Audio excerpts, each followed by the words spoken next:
Hello friends, my name is Keisha, and I'm a proud member of the Métis Nation of Saskatchewan. I'm also a survivor of human trafficking. My trafficking began in Canada and crossed into the United States. I was stalked, hunted, and ignored by the very systems that were meant to protect me. This is why, with my father, Dale Richardson, we started the CARES Project, an Indigenous survivor-led movement for humanity. We are dedicated to exposing human trafficking, government corruption, and holding institutions accountable. The judicial branch is broken. It has failed to restrain the evils that have come upon this republic. Whether it's family court failures, weaponization of the judiciary, COVID-era harms, or human trafficking, the courts have allowed these issues to continue unchecked for too long. One of the most powerful tools we're using is the petition for redress of grievances. These are lawful constitutional actions rooted in the founding principles of this country. On May 19, 2026, a formal petition for redress of grievances was submitted to the United States Congress. This petition is demanding that Congress and the President use the powers under Article 4, Section 4 to preserve this Republican form of government by restraining these abuses pending congressional investigation. Through the CARES Project Action Plan, we are mobilizing people across the United States to strengthen this effort. This petition has been created as a template. If you or someone you love have been hurt by these same systemic failures in the courts or by government institutions, your evidence matters. When you come forward, please bring your evidence along with a copy of the petition for redress of grievances. This helps connect your story to this growing constitutional record being placed before Congress. We are asking you to stand with us. Join the CARES Project Action Plan and help us build a precedent that demands accountability and protects the God-given rights of American families. Our united voices will compel Congress to uphold the Constitution and safeguard our liberties. United we stand, one nation under God. I will close with my favorite quote. The greatest want of the world is the want of men. Men who will not be bought or sold. Men who in their inmost souls are true and honest. Men who do not fear to call sin by its right name. Men whose conscience is as true to duty as the needle to the pole. Men who will stand for the right, though the heavens may fall. Thank you.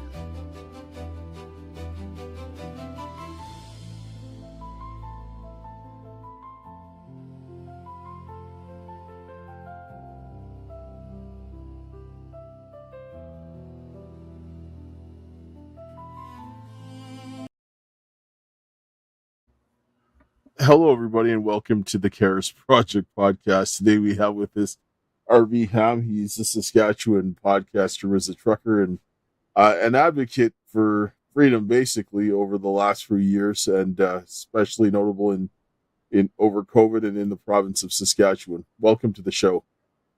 Oh, nice to have you. Nice that I'm here, Dale. Thanks for having me. I've had you on my podcast. I think a year and a half ago or so, you came on my podcast, and we talked then about a lot of this stuff. But for people who don't know, I fought against the COVID tyranny in the summer of 2020. I started going out and protesting. At the start, there was only a few of us, but eventually it grew into a pretty big movement. And I met a guy named Mark Friesen, the Grizzly Patriot. And I'm a lifelong lefty, anti-war activist, all that stuff. But and it used to be a thing that conspiracy theories about world government and all that stuff was considered, and against big pharma and all big corporate oligarchies controlling the country. It used to be sort of a liberal left, classical liberal critique, but that's changed, and now all of a sudden, whereas I was like former so-called lefty, I'm now considered a right-wing racist because I believed in those principles of the Enlightenment, of bodily autonomy, of informed consent, of protesting against the government overreach, all that stuff.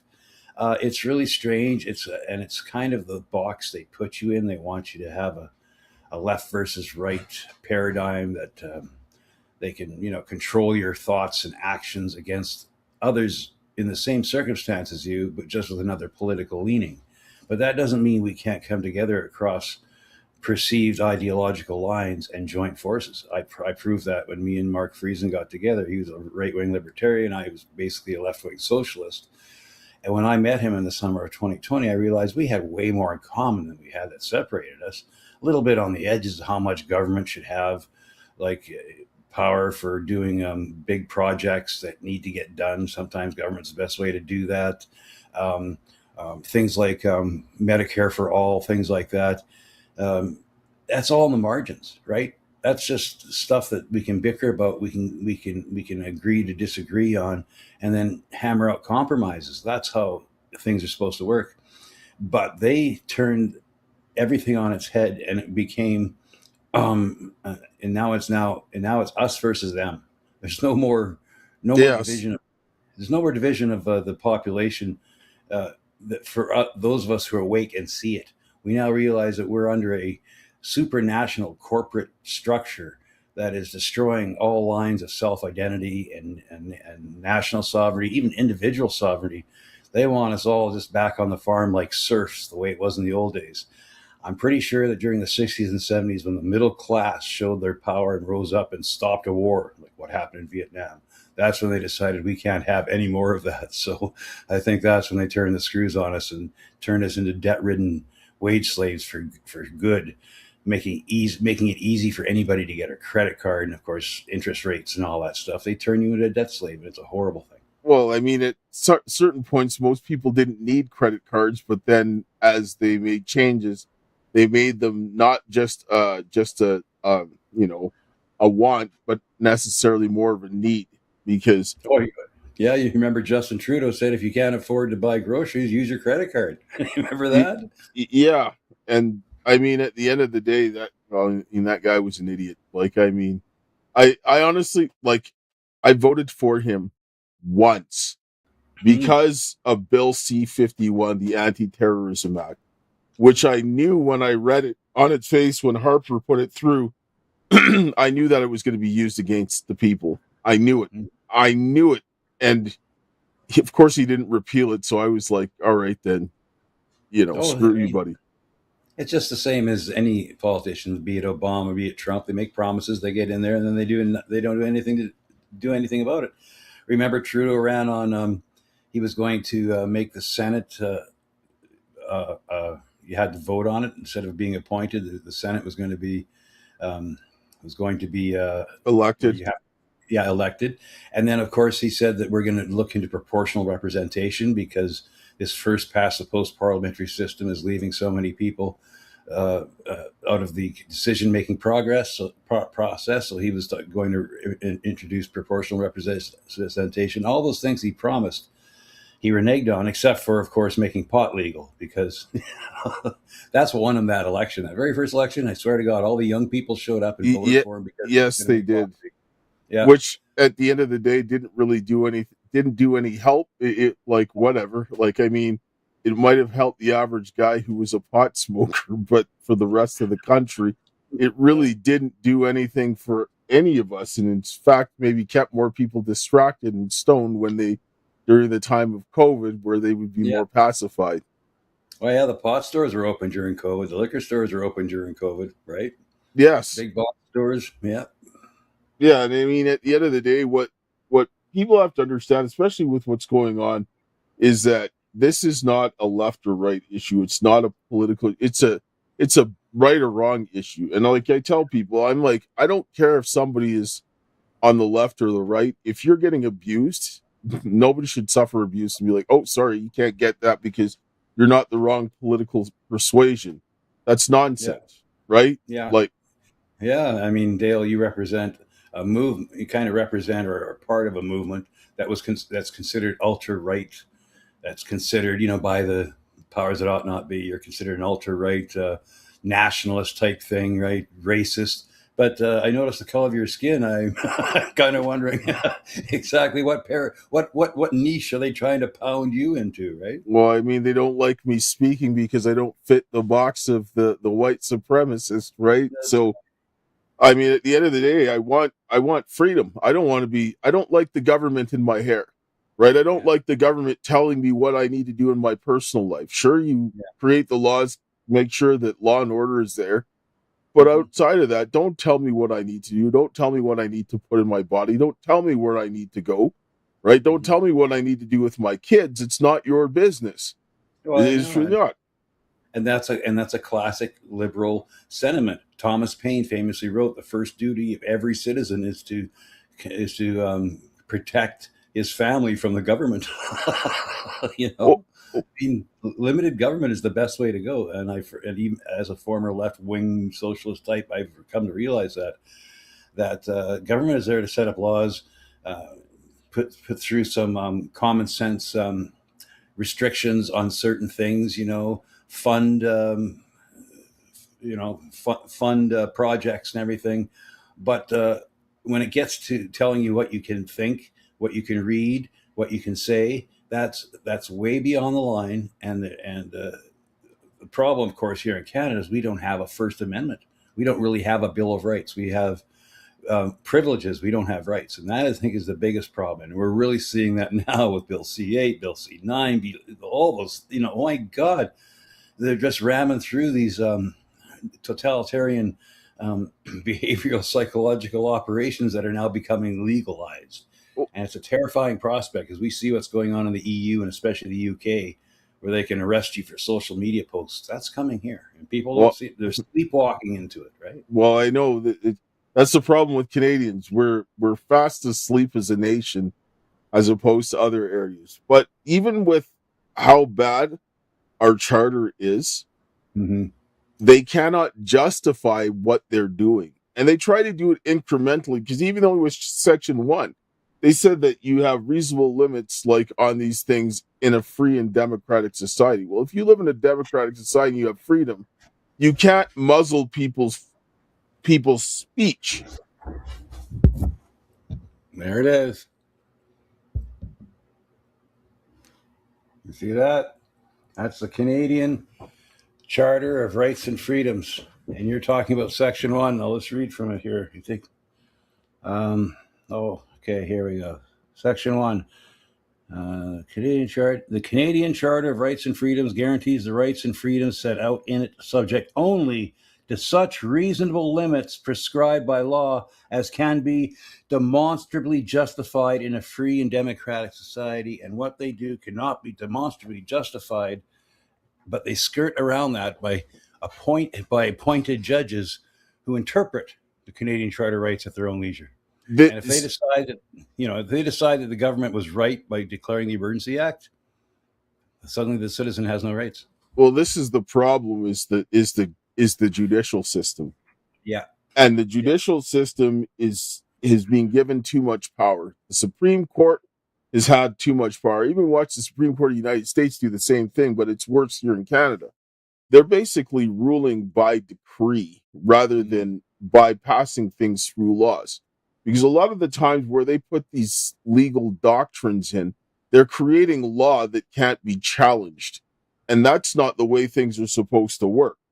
The judicial branch is supposed to exercise judgment, and that's it. It's not supposed to exercise will, and it's not supposed to interpret the Constitution. How it works is that if a Constitution is never supposed to change, then they interpret the law and how it applies to if it's constitutional. You don't interpret the meaning of the Constitution, because the Constitution has to stay the same. Think about it like a machine. A constitution is like a machine, and each section is like a gear that has to have tolerances and so forth. If those gears get out of mesh, it's never going to move. So if you interpret a constitution, you're going to change the meaning, and the country will no longer function in the way that it was intended to. And this is what we're seeing right now, because I've listened to lawyers say that we don't use the 1867 portion of the Constitution. I'm like, well, what do you mean?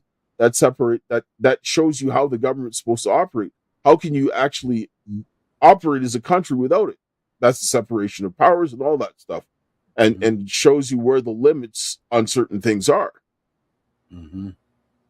Well, I mean, I saw that when I got here in Saskatchewan, when I was doing these town hall rallies and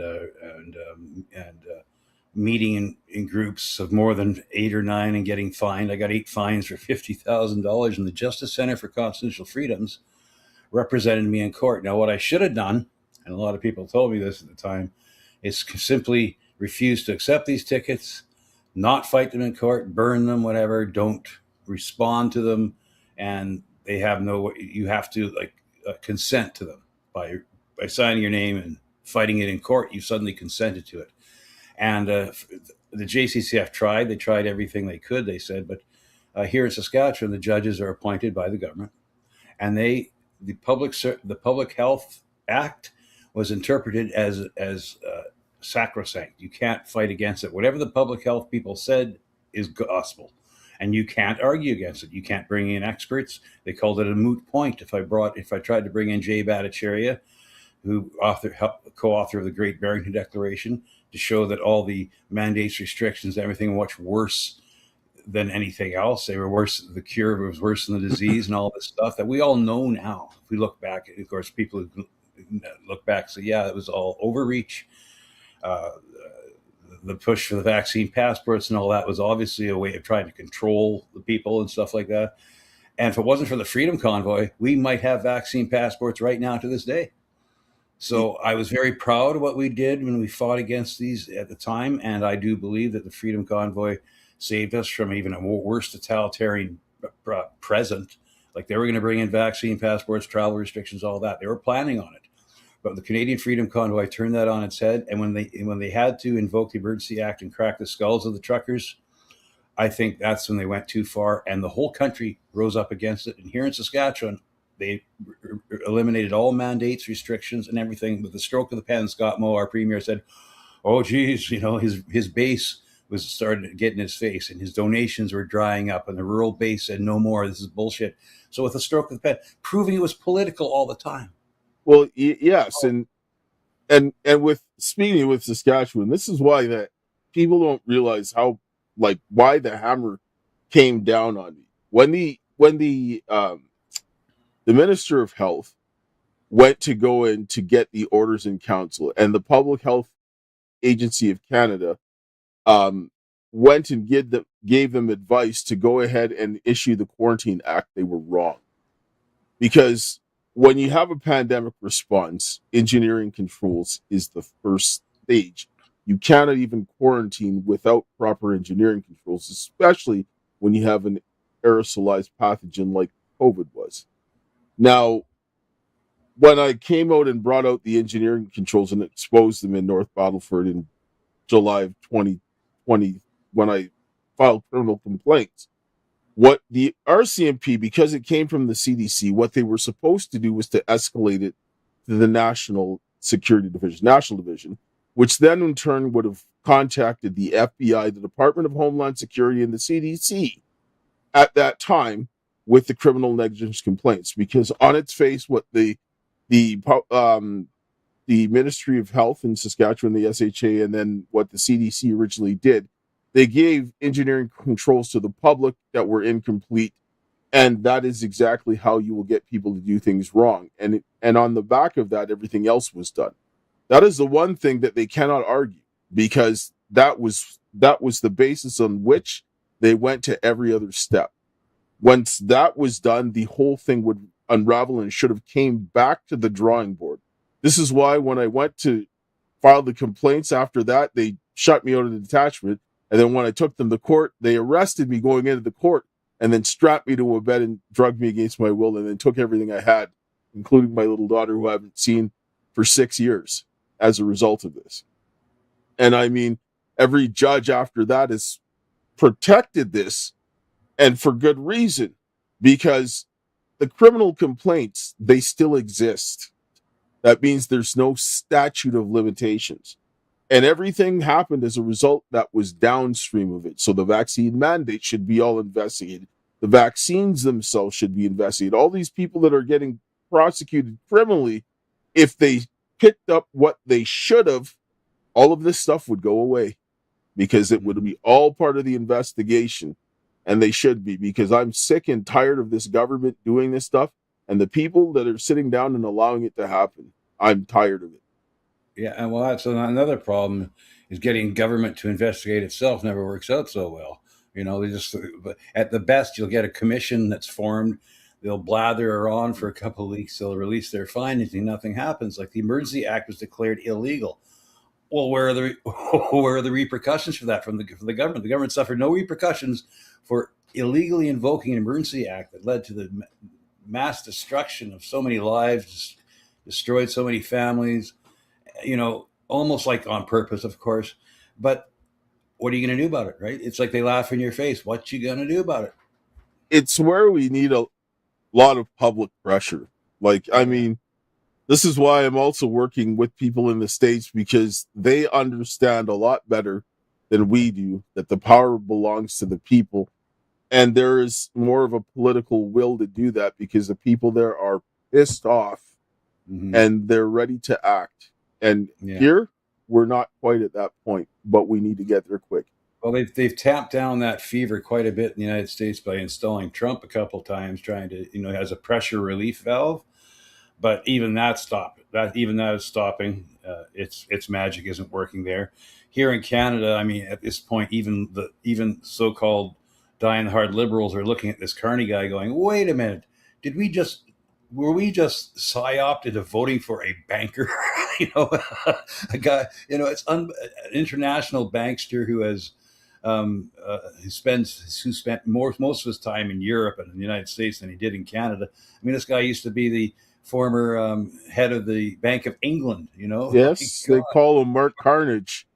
Yeah, and Harpy, I mean, good old Prime Minister Harper appointed Mark Carney as the Governor General of the Bank of Canada, the Governor of the Bank of Canada, and so Harper and Carney are tied to the hip. I mean, we have a uniparty here. Yes, conservatives and liberals are basically one party, right? Yes, they are for the most part, because when you look at Stephen Harper, he got appointed by the Smith government to go ahead onto, I can't remember the name, it escapes you at the time, but they oversee basically the money in Alberta. So he was on there by himself with one minister overseeing after they fired everybody. Stephen Harper is on a company with part of a company called Oz, AWZ. AWZ, they have a former director of CSIS, a former deputy director of the FBI, a former director of the CIA, a former director of MI5, a former director of Mossad, and Unit 8200, and then somebody from the Joint Task Force 2, former, I think it was general of Joint Task Force 2. So you have basically the heads of all of these intelligence agencies running something that deals with AI and cybersecurity. And you're going to tell me that you're doing something for the good of the people, and now you're taking government money to build AI place here in data centers here in Alberta? Wow, nice. Oh, yes. I know, and Alberta's got lots of water for those data centers too. You know what I mean? And divert that water from nature and from people and for machines is just no matter what those data centers are actually supposed to represent, which is, they're going to have mass surveillance. They have mass surveillance right now. People, they read every text. They can read every text and everything you send. There's nothing you can do about it. What was the guy in the United States who went to Russia? I forget his name. I'm drawing a blank now. Snowden, Edward Snowden. Proof that was going on in the States. So you don't think it's going on here in Canada, even at a worse rate? Of course it is. And now we've passed a bill that requires telecom companies to keep all your data on file for 6 months. And at any time, the government can say, hey, we want to look into this guy, and they have to turn it over. No warrant, nothing. Well, the RCMP's already been taking our data illegally anyway, right? And so forth. And this is what people have to fundamentally understand. Every person, I would suggest, go out and read the Declaration of Independence, because when you read it, it says all men are created equal and endowed by a creator. It didn't say only for Americans. This is just a fundamental something about human nature. Our rights come from God, not the government. The government doesn't.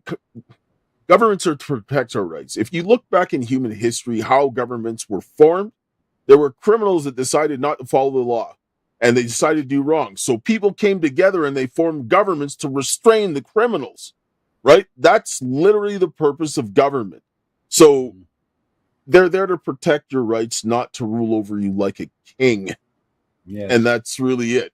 And so we have to get that through our heads that they work for us. I don't care what they think they do, but they're not our king. They're not. Now, well, the first step here in Canada is to finally realize that, decide we're going to become a republic. We're going to get rid of, we're going to cut the ties to the monarchy completely. We'll get rid of the governor general. We get all these freaking orders in council. We get rid of the privy council. All that nonsense, all that stuff that keeps us tied as a colonial project to the Anglo-American Empire. We get rid of it. We have to do that. Otherwise, there's no other solution. The Senate has to be an elected body. It can't be appointed by a prime minister. It's a ridiculous concept, and it proves that we don't live in a proper representative government. We live in a dictatorship run by the Laurentian elites who are all tied to supranational, multinational oligarchs. I mean, it's so obvious, and and until something radical like that happens, where we cut the chains of the monarchy and we completely have we need another constitutional convention to hammer these things out. But it's going to take grassroots involvement, and the trouble is, systematically over generations, they've been dumbing down our youth to the point where that is our future, and there are some very good young people that are waking up to this, and they are the future, and I hope they succeed. But there's so many people that are dumbed down, beaten down, have no money to actually do anything and they're working 2-3 jobs to make ends meet. They don't have, and then they're distracted by the sports and the World Cup and the football, and they don't have the energy and time to really make changes. We've got to tap into that and get them away from these distractions. Yes. The thing is that the people that know what to do, they're suppressing them like crazy.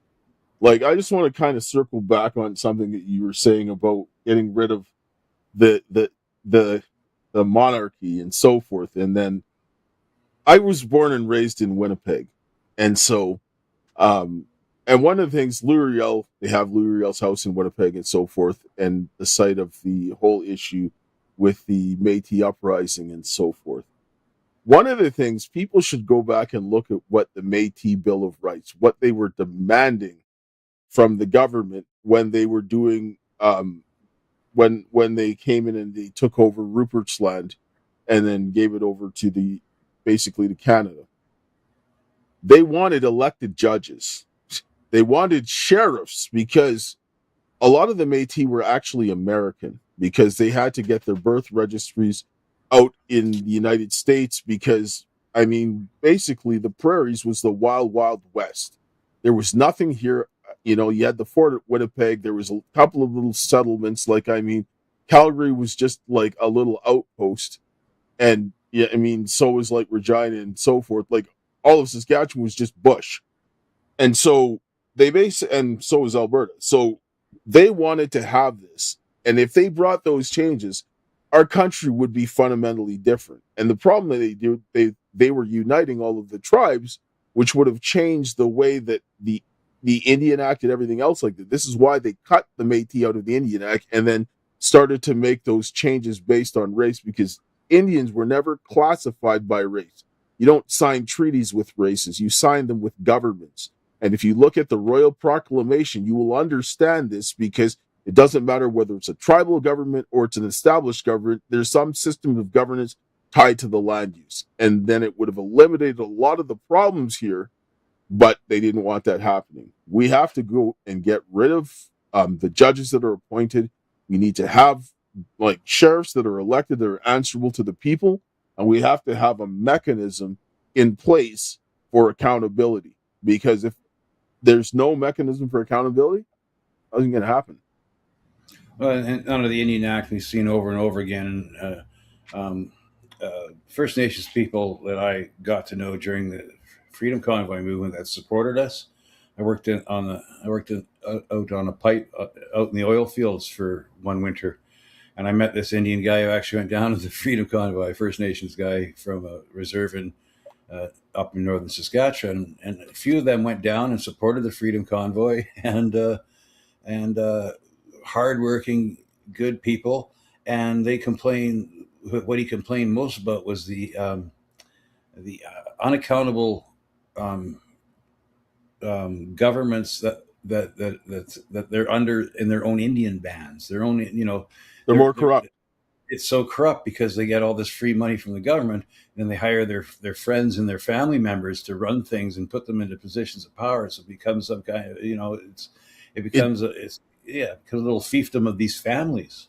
They literally set them up like communist countries. When you look at the Indian Act, you'll never see the word ownership. You will only see the word possess. This is the problem, right? Because what they need to do is something like between what they did with the Métis and what the Indian Act does. Because the Indian Act, what they did was the federal government is the landlord, Right. and the Indians are the tenants. They will possess the land. Because the reason why they didn't give them the land was this. If they gave them their own land, what that would do was, and this was the practice in the British Empire, when they were given land, it would sever their title, their Indian title, to the rest of the land. They would have that land. Sure, they could use whatever to go hunt it, but all these issues that we're seeing now wouldn't be an issue because they're like, this is what we agreed upon. This is your land. You can do whatever you want, but you're not going to interfere with us in other areas. And that you can continue doing your whatever, but you're not going to interfere with that. That's generally how it was done. And with the Métis, they went too far. They promised them the land strips, but then they really screwed them over, right? Mm.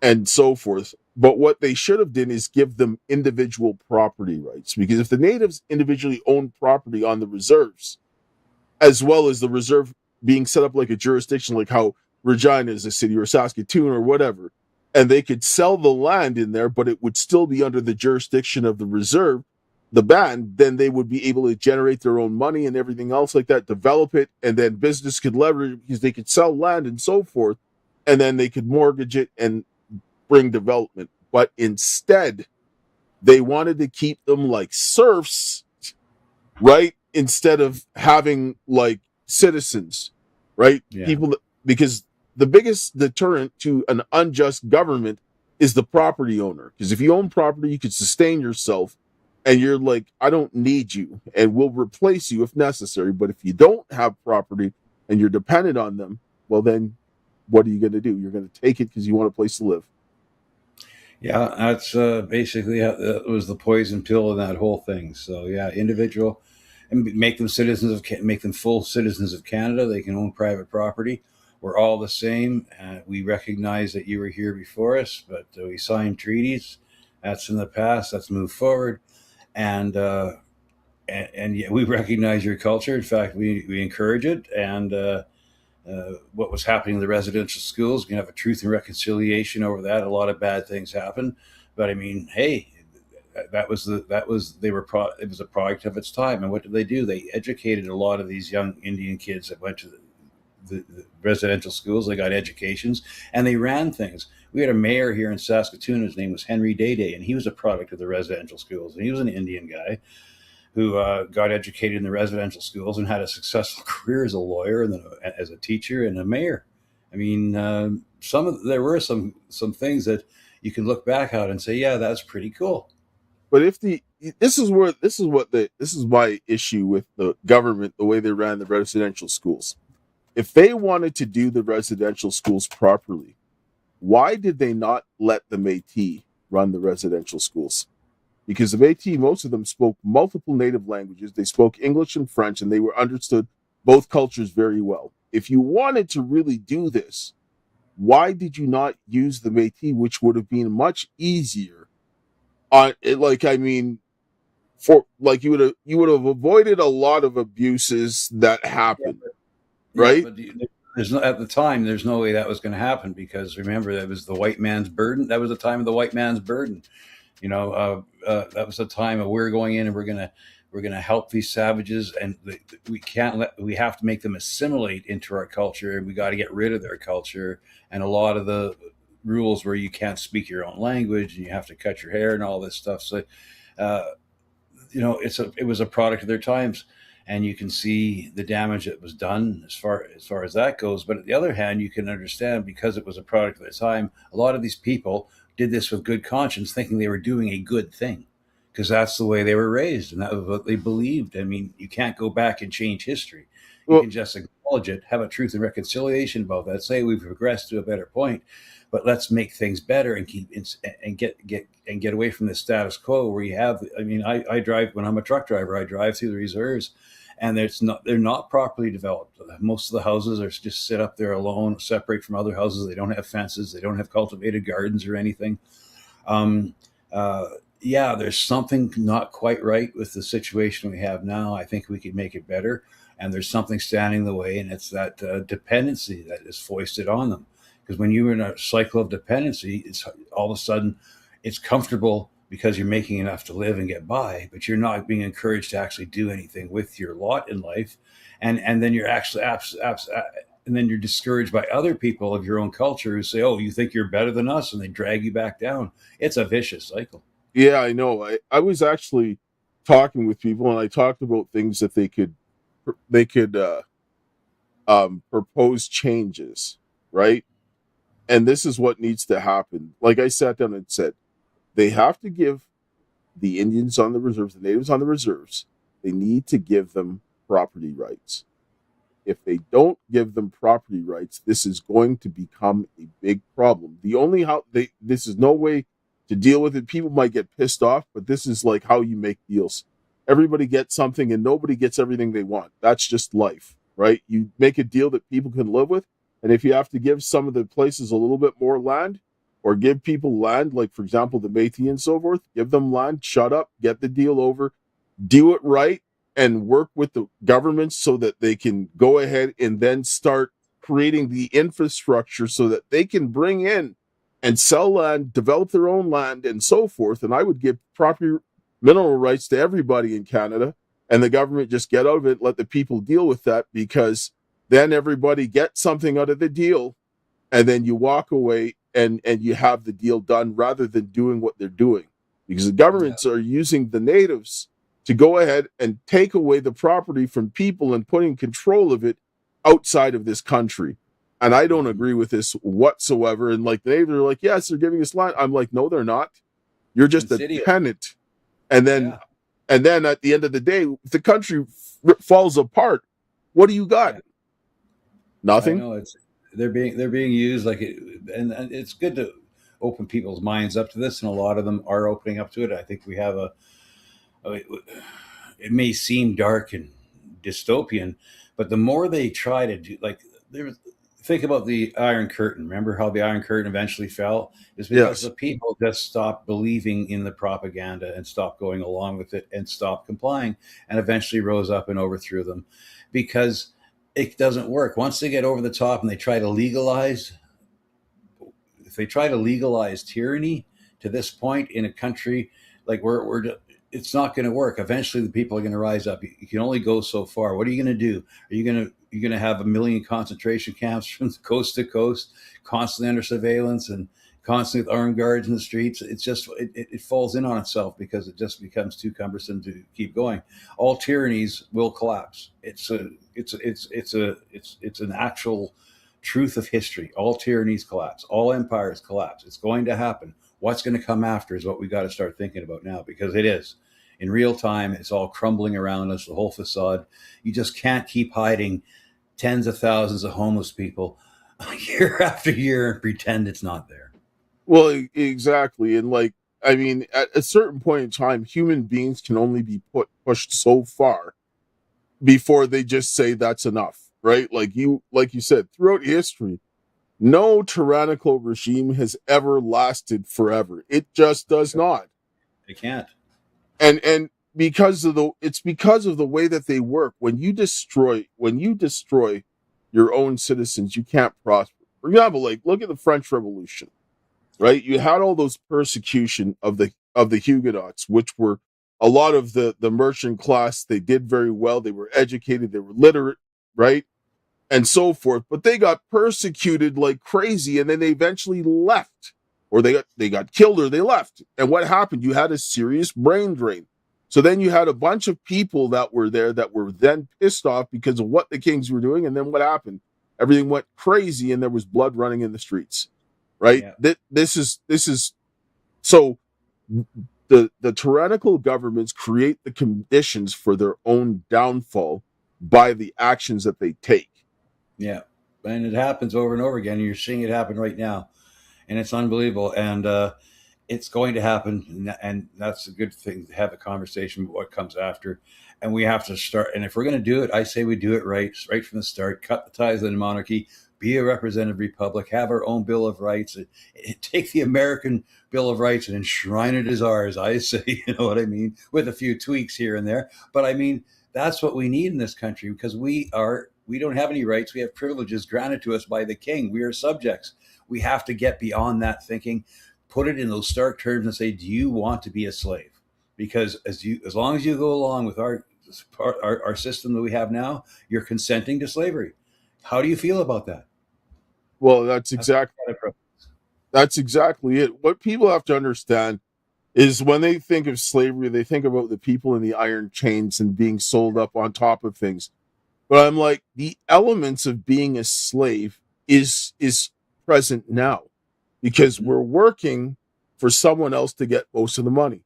Because when you're a Canadian and you go to work and you get taxed, you're getting like half of your paycheck. Like, I mean, it's gone, right? You look at CPP, like EI, all these different things that you're taking off in the income tax, and then you have to go ahead, you pay tax on your gas, you pay tax on everything that you're using. Like, I mean, by the time everything's said and done, you get very little of that money, and then you have to live off the rest of that, right? Like, it's nonsense, right? And then you have to work longer and longer. In the Dark Ages, where people were like living on, like, they were in the feudal times, they worked 5 hours a day. 5. And they got more holidays and time off. Yes, and they were a little better than slaves themselves. Mm-hmm. So what does it say about us now? But at least back in those days, they could live off the land. This is true. There was unless, of course, not all the land, because the king would have his land that you couldn't go on, or else you're considered a poacher.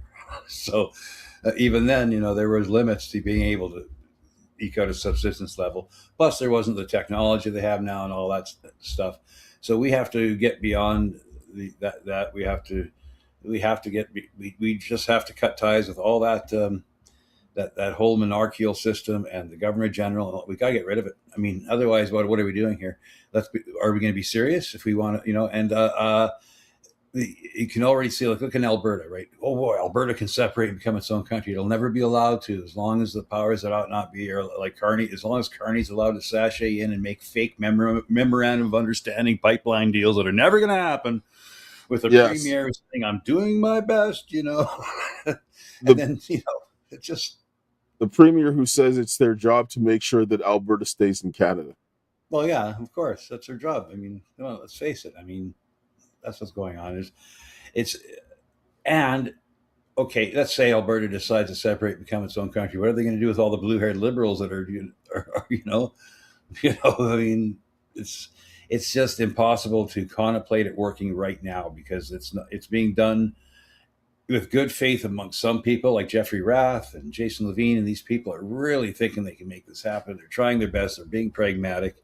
They won't say bad things about Danielle Smith and stuff like that, because they're still trying to, see if they can pragmatically make it happen. But I'm telling you, the more when I see Mark Carney going in there taking photos with Danielle Smith, and they're smiling, and I'm going, Danielle Smith is smart enough to know how evil Mark Carney is and who he actually represents.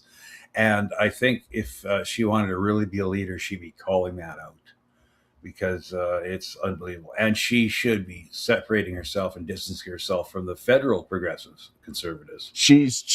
Danielle Smith is not, she's not doing what she's supposed to. And I've dealt directly with some of the UCP members and some of her cabinet members as well. And I talked directly to Mickey Ambry and so forth. And they had evidence of crime, and they had evidence of things that needed to be done, and they didn't do anything. For example, the RCMP Act is unconstitutional. The reason being, when you go back to the 1867 portion of the Constitution, Article 6. I'm still here. Okay. I'm still here. I just had to take the camera off for a second. Okay. Yeah.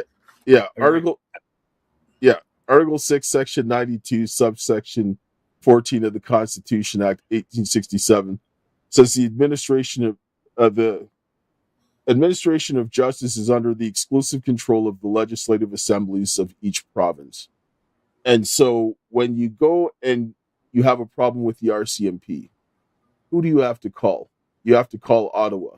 You don't call Edmonton, you don't call Regina, you don't call Winnipeg, you don't call any of the provincial capitals. You have to go to Ottawa, which means that the RCMP aren't under the control of the legislative assemblies of the provinces, which is a big problem. Are you there? Yeah, I'm still here. Go ahead. Oh yeah. So I'm just saying that on its face, that should not ever happen, because if you have the RCMP doing the policing, the provinces cannot control them. They can't restrain them. They don't have a mechanism to. So why do you have police that you can't control? Well, right from the beginning, the Royal Canadian Mounted Police is a police force that is directly controlled by the federal government, and they get their authority from the Crown. So the RCMP are not there to represent the citizens they're policing. They're there to represent the Crown and the government that is controlled by the Crown.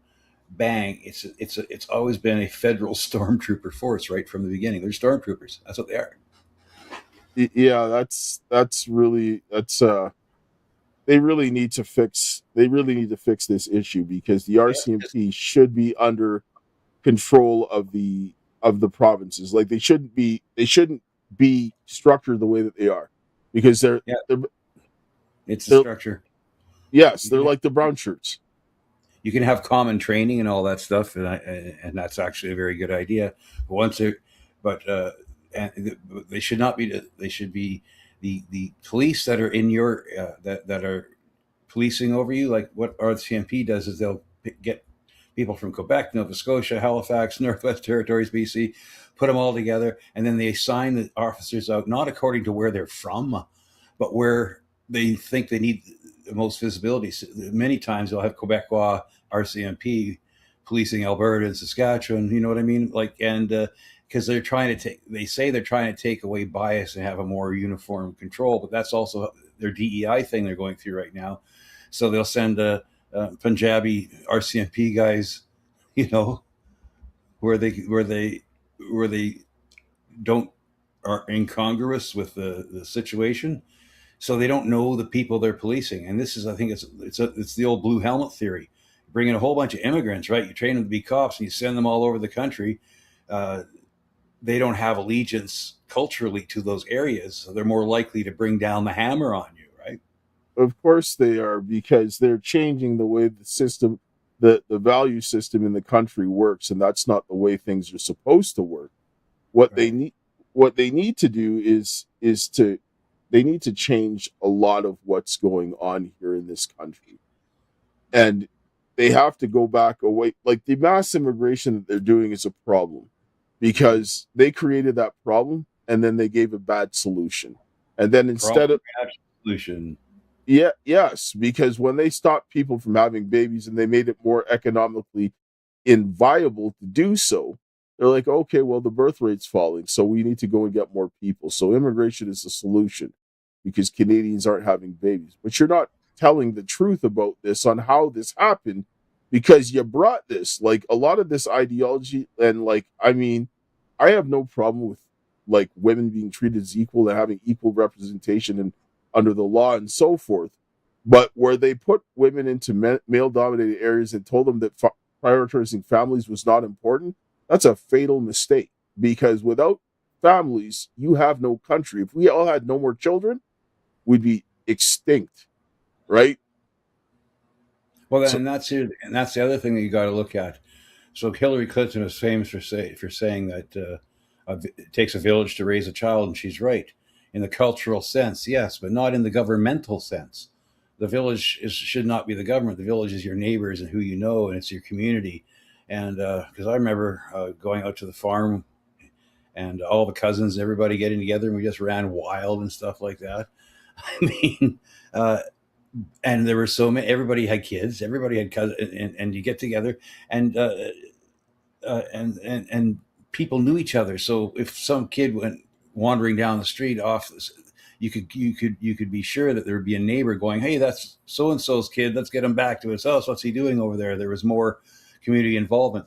They put a spike in that through the left-right paradigm, through turning men against women. They did that on purpose. I remember in the Aaron Russo documentary that From Freedom to Fascism, he said Aaron Russo, he was a producer, a director of films. He made Trading Places and all that stuff, right?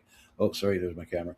And he said he knew the Rockefeller family, and one of the high members of the Rockefeller family said, we did that on purpose because we wanted women in the workplace on purpose, because then we could tax them for their work.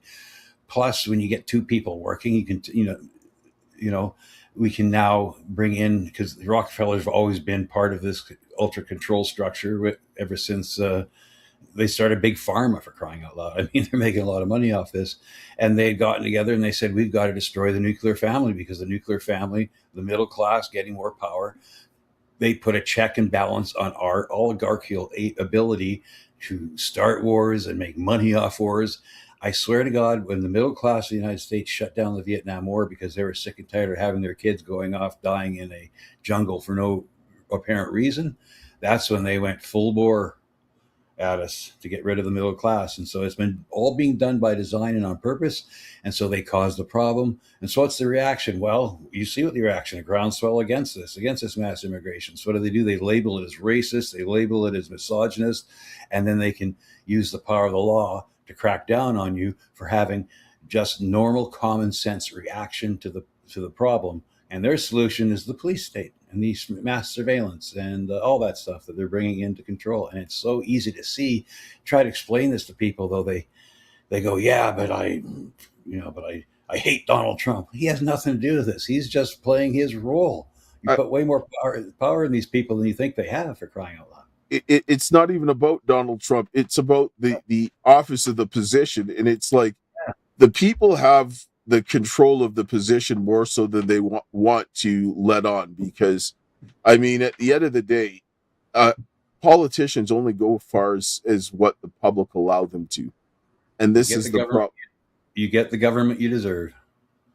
Right? Like, like I sit down and tell people, I said, it's like a toddler. Government's like a toddler, and you cannot allow the toddler to have control over you. You have to exercise control over the toddler, otherwise your house is going to be disarray. Government, you cannot give government power, because if you give government additional power, they will never give it back. Never. And plus, in our system of government, especially one down in the United States, since the ultra wealthy have so much more say over what goes on in government, what they want gets passed through as legislation, not what the people want. It's like having a toddler under the control of an evil stepfather, right? It's even worse.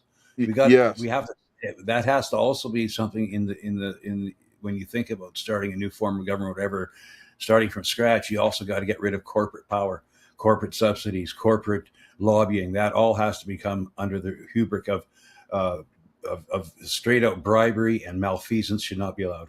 Yes. Well, I mean, they shouldn't have big business in government. You shouldn't have all of this money that's flowing to there that allows influence. Mm-hmm. Now, if people have faceless like donations, sure, can you raise for political campaigns?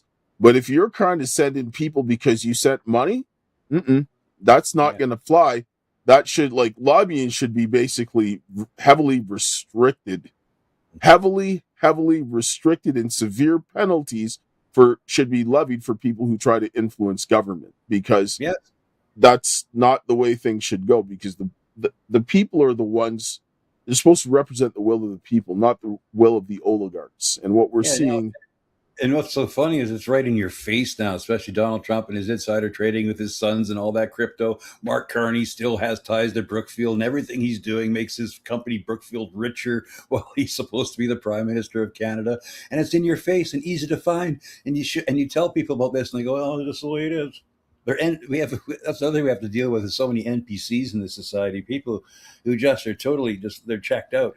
They're completely addicted to their video games, addicted to their 5 o'clock news, addicted to their sports, addicted to, and I'm talking about the laptop class, right?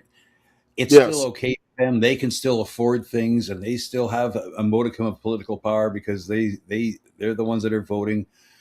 A lot of young people now with no hope for a future, no hope for buying a house, are checking out, not even voting, or not even thinking that they can matter. There's so many of them black-pilled. I see them online all the time.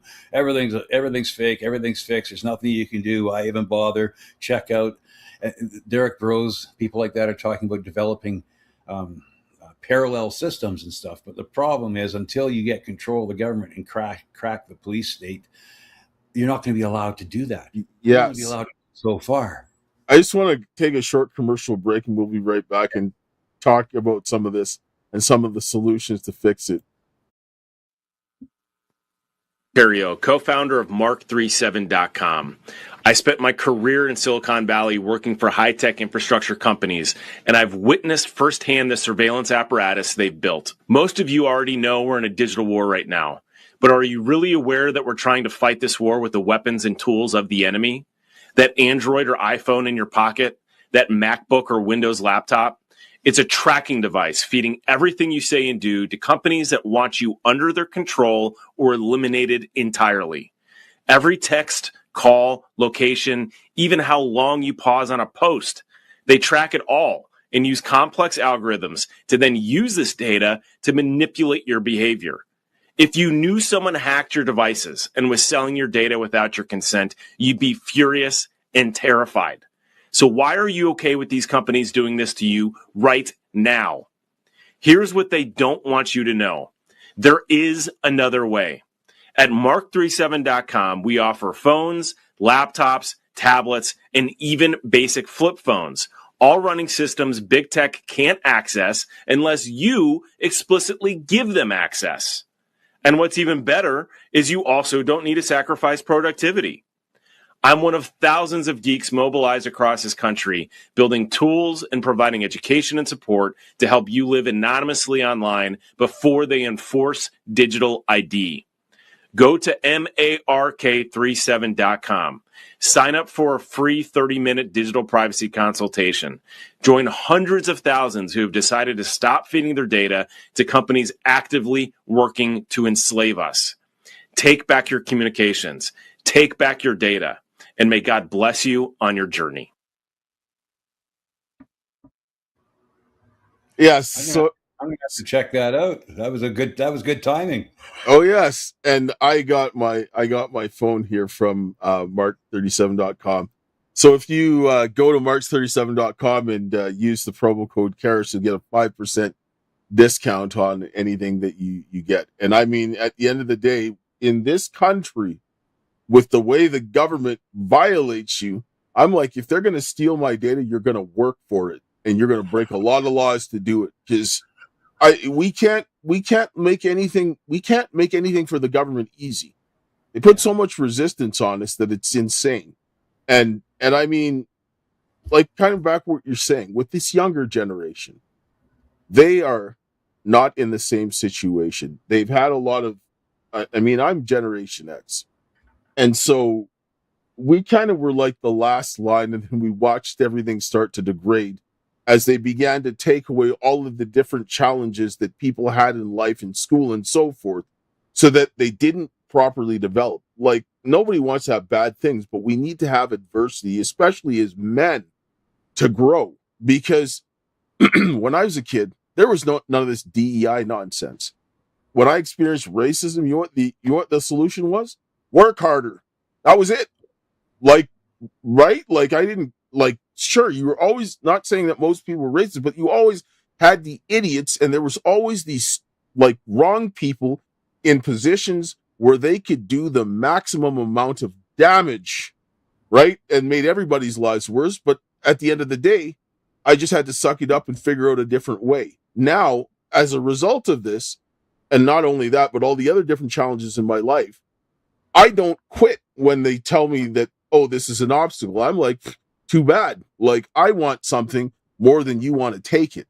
And it's like somebody trying to rob you, right? And you're sitting there, they're like, oh, just give me your wallet. No, well, you don't have anything that's going to compel me to do so, so too bad. And even if you did, too bad, because you're not going to get it. And that's really what it is. This is where we're at. Yeah, I know. It's remarkable, but yeah, it's good to have resources like that. I think I might look into it and might give the guy a call. Oh, yeah, for sure.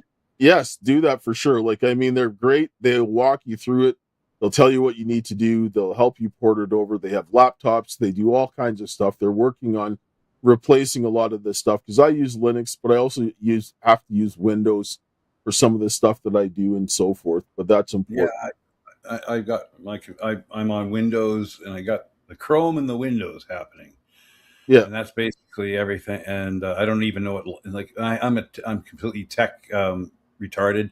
I don't know what Linux means. I don't know all this stuff, coding and all that stuff. I have the basic idea that when way back in grade 8, I took a computer course. This is 1976, and computers were just starting then. And so I was a high achieving student. So my grade 7 science teacher, Mr. Ferguson, said, okay, he brought a few of us that he thought could handle it into the computer room. And we started doing print 1010101, computer and stuff like that. And and lines of it. And so I what the fuck is this? This is not, it was too mind numbingly. I couldn't see. I was too young to understand exactly where this was going, and at the time, it just seemed this was too much work. It would take too much time and stuff. But as I sat back and watched everything develop, I realized that's the beginning of it. It's print 10101 and everything. It's all numbers and code. And yes. now that you've got machinery that you don't need a human input for that coding. It can be replicated and replicated and replicated, but you know what it can never do? It can never create. It can only replicate. Yes. So AI is always going to have that constraint on it. It always has to be a human brain telling it exactly what to do. Oh, yes. Is 6 fingers, 3 eyes, 2 noses. Well, it can never replicate a human brain, no matter how much it is. Because first of all, we don't even understand everything about the human brain. So we could never build something that we don't understand, and I don't think we'll ever understand it, because I mean, at the end of the day, the design on our brains, our human beings, are so complex. Sure, we know certain things, but what you're watching with all this transhumanism nonsense, it's like watching a toddler with a chainsaw trying to perform surgery, right? Yeah. I mean, there's going to be neat things about it, robots and all that, more automation here and there, but there's never going to be like an AI takeover by AI getting too intelligent and becoming like, like the Terminator man type of scenario. I can't see that happening, because at the end of the day, for the human to win, all he has to do is unplug the machine. So.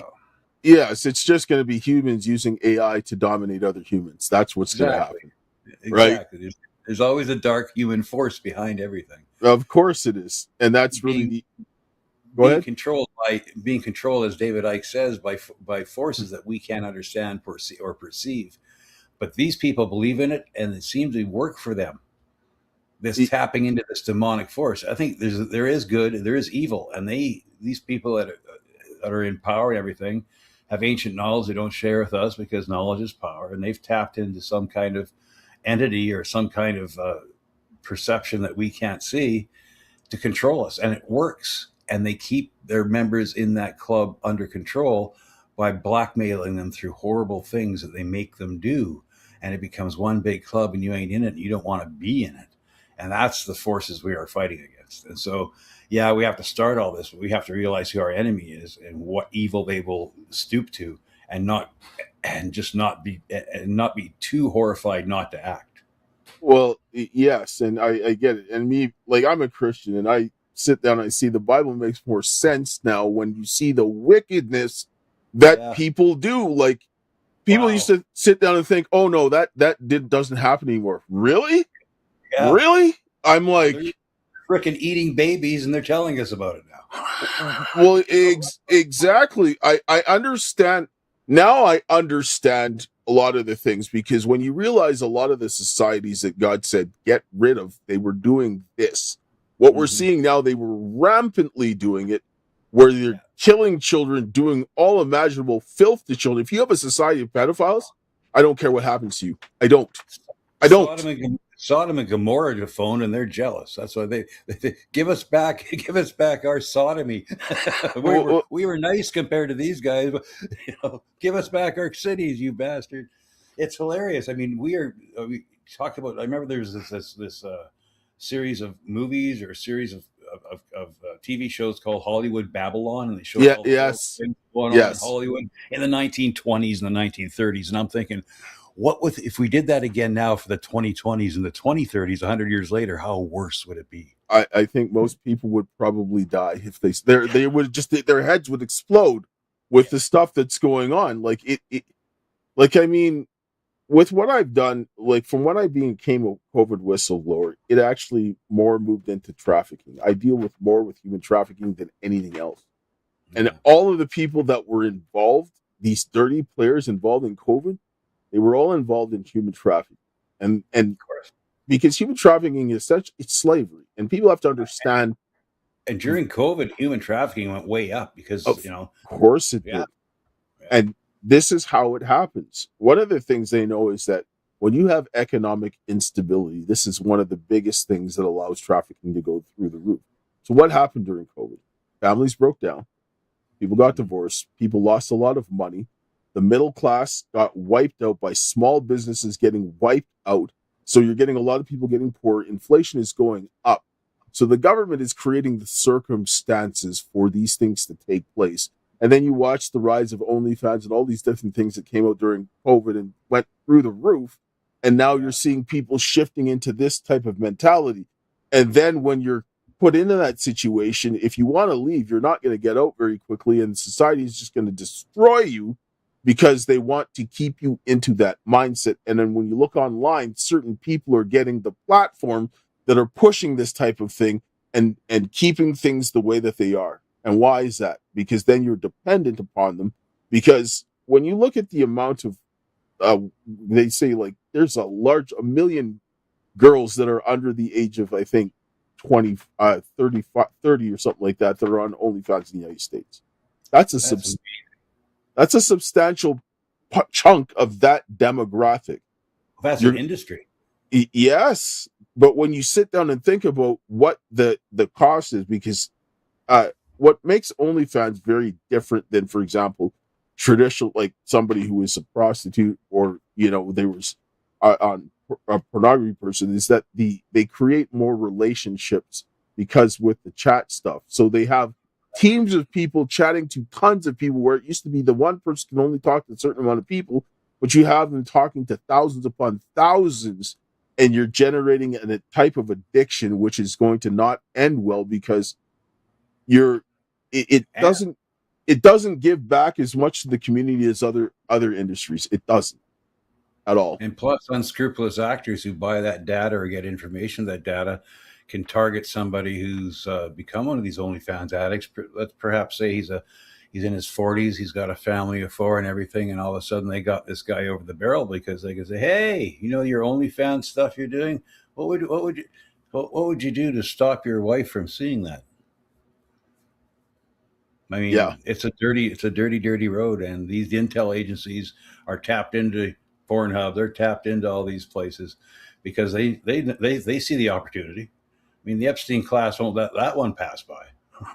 Well, yes, and some of the people, they're actually here in Pornhub, and this is in Canada.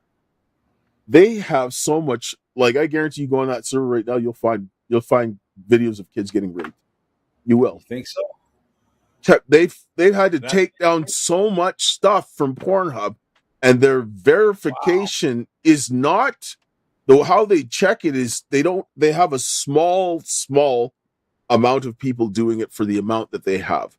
And not only do they have porn, but there's just other companies as well. But Pornhub was one of the main places. And what did they do in Canada? Nothing. One of the ethical capital partners, who is the owners of the management firm for ILO, which owns Pornhub, they have a former RCMP superintendent that has a background in organized crime. And then they have a criminal lawyer, and all the people that you would want to assemble that would help get away with the type of things that they're doing. It's just remarkable. And I remember somebody, one of my friends in the freedom movement, who's more of a right winger, kind of, one of those people who watch Europa and thinks some of it's true, talked about when Hitler or when the Nazis came to power in the early 1920s, they banned pornography and stuff like that. And he said that is something to think about. What would happen to any government in the Western world right now that said, okay, that's enough, we're banning pornography, we're going to start policing what people see online as far as that goes? That's where you get the pushback, not from banning Alex Jones or banning RT, but if you tried to ban pornography, you know what I mean? Like, the power behind that industry is supernatural. You wouldn't be able to try to police it now within your own borders as a national sovereign state and survive. I'm not an advocate for pornography. I'm not. No. But I understand what happened during Prohibition. Yeah. If you ban pornography, people are still going to seek it out, and they will provide it. And what people don't realize is that the degeneracy that happened in Germany was done by design, so that they could give a worse reaction, like with what Hitler did. And who owns Pornhub, Dale? Right. Yes.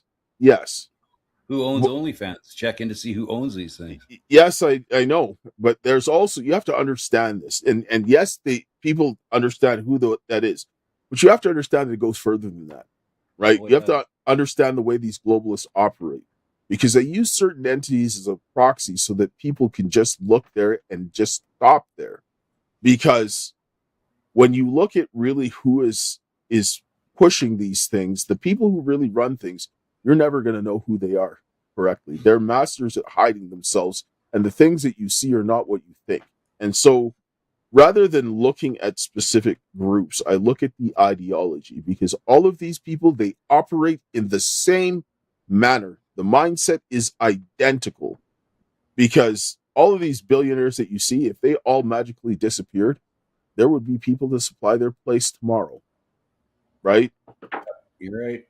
It's Elon Musk is a perfect example. He's on a leash, obviously. You can tell by his actions, right? What he promotes, when he went over to England and started talking about we have to rise up and fight back, or when he praised Citizen Vigilante and made it available for free on his platform and all that stuff. They're pushing towards civil unrest, because one of their theories, or one of their mottos, is ordo ab chaos. In Latin, it means order out of chaos. They create the chaos so they can impose their order. It's pretty obvious. Elon Musk has got Asperger's. He's on the spectrum. This is an important thing, because you watch a lot of the people, they'll put people like that in power. The reason being is they're easier to control and manipulate. It's just the way it is. I have a nephew that has... It sure looks like Bill Gates is some kind of autistic disorder as well. More of a sociopathic one, though. Yes, but I mean, like, my nephew, he has Asperger's, and they have, like, for example, like the sensory overload, where they get pushed past the point and then they just kind of break down. These are things that they have developed that are now makes them more prone to pressure that the average person is not. Because, like, I don't get that. I don't understand it. Sure, I get pressure, but I don't get this sensory overload. Do I get tired? Yes, but not like how they shut down. And the way that they think, like, this is why with the rise in autism, like how they're manipulating kids at school, these are the most vulnerable people that are buying into all of this nonsense, the indoctrination in the schools, right? And makes sense. Yes. Yeah, it makes sense. That's another thing, that they've created this underclass of people that are easy to control, and because of their circumstances, often have to get government help. Like my tech guy is a guy from the States. I'm not going to tell you his real name, but he's his handle is I pwned you, and he's on the spectrum. He's brilliant and all this stuff when it comes to computers and everything. But he stays at home. He lives with his parents. He gets a disability from the government because he can't hold down a real job, no matter how brilliant he is. So you wonder how many people like that are out there, and he's one of those kind of autistic people that can't get along with it. Like, they couldn't come and program him. He can't be a part of their little scheme and everything. But these are the people that, because of the way they think, can also help us a little bit too, because they, can get beyond the programming. I get it, and I have no problem dealing with people, and I mean working with them, because some of them can do things very, very well, and so They're forth. Brilliant. It's amazing. And you have patience. You have to have patience with them, but I see that they would be a liability for this program. So the people that they're trying, I think the biggest problem we have. The biggest problem we have with our education system is that it's done top down, and it's done from the governmental level. It's done through an indoctrination level. I think this has been the way it's been set up ever since kindergarten was invented by the Prussians. Yes, we have to reverse it. We use the Prussian style school system. When they started to implement this, the people who fought this the most were the Germans. The Germans were like, absolutely not. We left Germany because of this filth, and we're not doing it. And they, even in the States, they were burning schools down because they were like, no, right? Yeah. And then now they brought this in, and this is like why Nazi Germany. This is exactly why Nazi Germany came to the way they were. And the Hitler Youth were copied after the Boy Scouts of England. Oh yes. Yeah.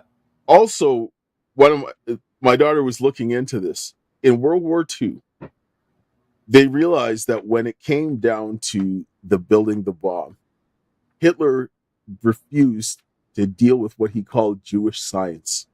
No, there you go. So the Americans took all of those guys and did Oppenheimer. He got the rest of the other guys during the Manhattan Project and so forth. Yeah. And what ended up happening? America built the bomb. Yeah, well, right. And then so we're told. Well, at the end of the day, the war got ended, but it was the actions of Hitler with his racism that cost him, it cost him dearly. Yeah, of course. But the Germans didn't lose World War II. The Nazis didn't lose World War II. They just switched countries. The Germans lost. The English lost. The English lost their empire. The United States is the only one that really, because of the Bretton Woods Agreement, really rose to prominence after World War II and became the world power, along with the Soviet Union, which is artificially set up to counter them, of course, so you could have the strategy of tension and the danger of the Cold War for 30 years to make all the citizens behave. When that all started falling apart after after the wall came down and the Russians integrated into they stopped their communist system or whatever, and they had under Yeltsin, and the Americans went in and they sold a whole bunch of the government stuff off to private holdings, and they created all these Russian oligarchs and stuff, and they started to asset strip the nation. That's what gave rise to Putin.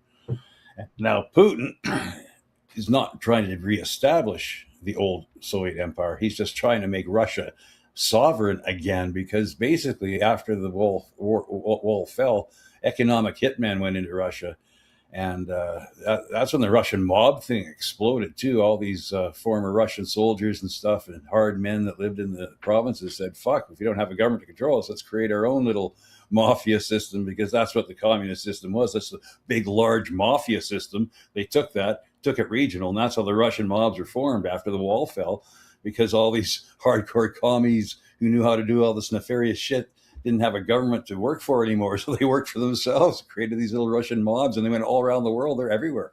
But they knew that this was going to happen. And a lot of people, a lot of it boils down to money. And before we go there, I want to kind of start focusing on stuff that we could do, because you were talking earlier about the younger people and saying the parallel systems. And like I told people, I said, the slave owners during the slave trade, if the slave ran away, they'd be like, oh, we'll just get another one. No. They put your picture up everywhere. They hunted you down. They brought the dogs and the hounds and everything else like that. And they would pull people back from Canada. So that's the mindset of a slave owner. They're never going to let you go and set up your parallel system without interfering with you. So if you don't stop them, they're going to chase you. You have to stop them from chasing you before you can do something else. Exactly. And that's what I've always been saying. I love the idea of parallel systems, but we have to get rid of our system of governments first.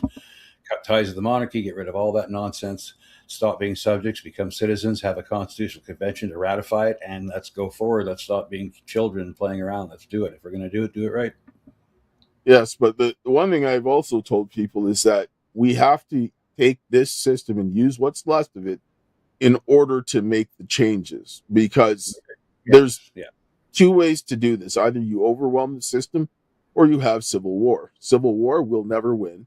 Never win. They're actually hoping for that outcome for people to become violent so that they can put the hammer down. And with the technological advantage that they have, we will never, ever, ever be able to come out on top of that one. Never. You're a wise man, Dale, because that's been proven throughout history too. You think you've won for a little while, but when you win that way, you become the terror that you've tried to overthrow. It happened in France. It happens eventually anywhere else. Well, yeah, speaking of that, France, like the French Revolution, they're doing the same thing. They're doing the identical thing on a global scale, but mostly in the West, because the West is the deterrent for all of this type of stuff, and the United States at the top of that. They hate that Bill of Rights, I'll tell you. Yes. Yes, they do. And that's why they want to get rid of the Constitution. And the people have to take their power back in their hands. Like, I sit down and say that United States is the primary objective and Canada is the secondary objective, because if you want to get rid of the United States, you have to take control of Canada. And if you take control of Canada, then they don't have to just worry about the southern border. You've got the longest undefended border in the world, and our infrastructure is so tied together, you could seriously cripple the United States by taking Canada. And people have to realize how much of an objective that Canada is. Even Americans are beginning to realize how important Canada is and how much Canada is affecting what's going on down there. Because if China completely controls Canada, doesn't matter, or whoever it is, the globalists. Yeah, they all do.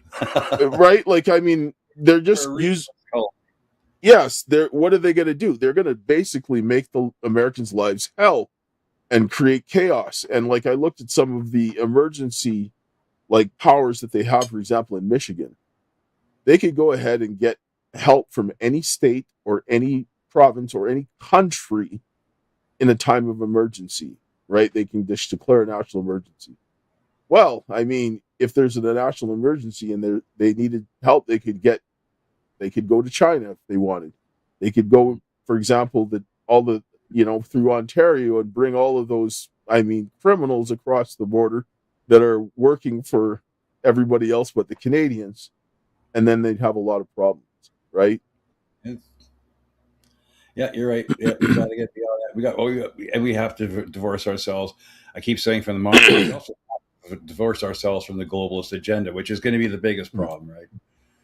Like you say, how many Chinese companies operate freely here in Canada, own huge chunks of farmland and stuff like that. Bill Gates owns huge chunks of farmland. We'd have to get rid of foreign ownership stuff. You can't own stuff, but you can invest, but you can't own all that stuff. We could do it. It's going to take a lot of work, but it's not just, you're right, it's not just cutting ties to the monarchy and the old system and developing a new system. It's also, we have to cut ties with this globalist banking regime. And I've often said nationalizing the banks not a bad idea.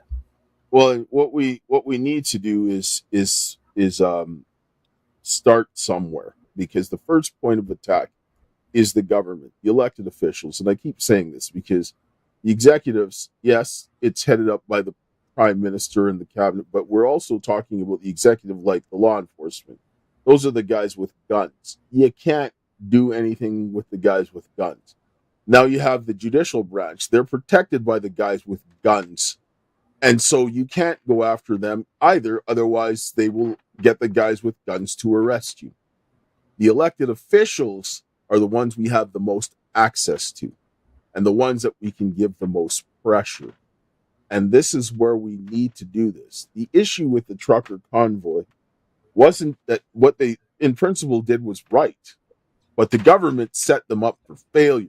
They didn't have the legal framework to put enough pressure on them to get something to do. They had a bunch of people who were pissed off that went down, and they were rightfully so pissed off, but they need to channel that into actionable things to push the right levers.